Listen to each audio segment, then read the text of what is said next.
ဈေးပေါ်ကျလာတစ်ခုကိုရောက်တဲ့အခါလူတွေက branding ချ product design ကိုအရင်နေတက်ကြပါတယ်။အဲ့ဒီ product ရဲ့ပုံစံတွေ shape တွေ color တွေ packaging design တွေကိုအရင်မြင်ပြီးတော့မှစိတ်ဝင်စားကြရဖြစ်ပါတယ်။တစ်ခါတလေမှာဆိုရင် customer တွေက branding ကိုမမှတ်မိပေမဲ့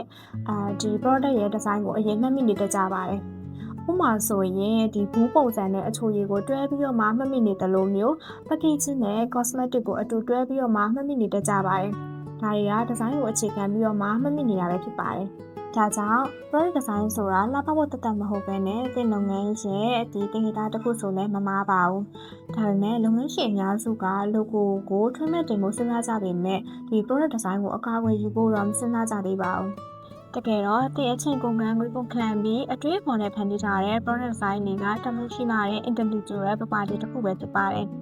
အတင်ပြီးအခြားသူတစ်ဦးကသင်ရဲ့ design တွေကို copy ကူးပြီးတော့မှဈေးကွက်ထဲမှာရောင်းချမယ်ဆိုရင်ဘာဖြစ်လာနိုင်လဲ။ဖြစ်လာနိုင်တာကတော့ဒီ customer တွေရောထွေးသွားစေနိုင်တယ်။ပြီးတော့ brand value တွေကျသွားစေနိုင်တယ်။ပြီးတော့သင်ရဲ့စူးစမ်းအားထုတ်မှုကိုအခြားသူကအလွယ်တကူနဲ့အသုံးချသွားနိုင်တယ်။ပြီးတော့ bad review တွေကျလာတဲ့အခါမှာလည်း